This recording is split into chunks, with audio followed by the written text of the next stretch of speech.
देखियो ये टिफिन भर दो। भाभी जी, भंडारा बटी रहा है तो आप बैठ के ही खा लो ना। भैया क्या फायदा हुआ हमारा 1100 की पर्ची कटवाने का जब प्रसाद ही टाइम पे नहीं मिल रहा तो। जब पर्ची कटवाने आते हो तब तो बड़े प्यार से बात करते हो आप लोग, अब प्रसाद देने के टाइम पे नखरे कर रहे हो। भाभी जी, मैं आपको मना नहीं कर रहा, एक बार भंडारा अच्छे से निपट जाए मैं खुद आपको घर पे दे जाऊंगा।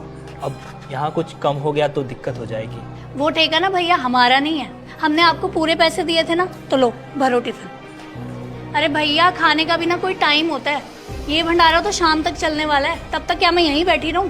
इस चक्कर में मैंने घर पे भी खाना नहीं बनाया, घर पे सारे लोग ना भूखे बैठे हुए हैं। अरे भाभी जी, तो सबको यहीं बुला लो ना, यहाँ बैठ के खाएंगे तो अच्छा भी लगेगा। आपको लगता है हम इनके साथ बैठ के भंडारा खाएंगे? अपना रहने भाई, नहीं देना प्रसाद ना तो कोई बात नहीं, आज के बाद ना आमद जाना पर्ची कटवाने घर पे। भाई इतने गुस्से में क्यों चली गई वो? टिफिन भरवाने आई थी, आपको तो पता ही है यहाँ सब्जी कम हो जाएगी, बनेगी नहीं। मैंने कहा यहीं बैठ के खा लो, तो कहती है कि पर्ची मैंने इसलिए नहीं कटवाई कि यहाँ बैठ के खाओ इन सब के साथ। बहुत गुस्से होके गई है, कहती है कि अगली बार से पर्ची मत कटवाने आना। भंडारे की कितने की पर्ची थी आपकी? 1100 की। ये लो भाई साहब 1100 का प्रसाद। पर आप ये मुझे क्यों दे रहे हो? भाई साहब आपने 1100 की पर्ची कटाई है तो आपको ही दूंगा ना। पर मैंने तो पर्ची भंडारे के लिए कटवाई थी ताकि लोगों का भला हो सके।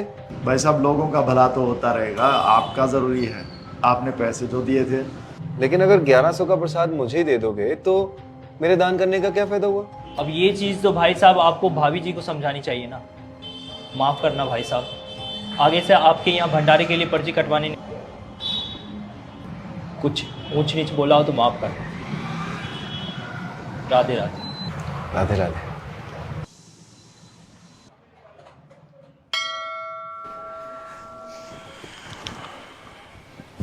हम यहाँ क्यों आए? तुझे पता है भंडारा क्यों लगाया जाता है?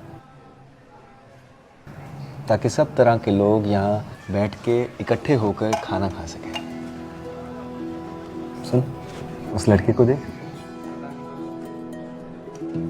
देख कितना खुश है। पता नहीं कितने दिनों बाद आज उसे ढंग का खाना मिला होगा।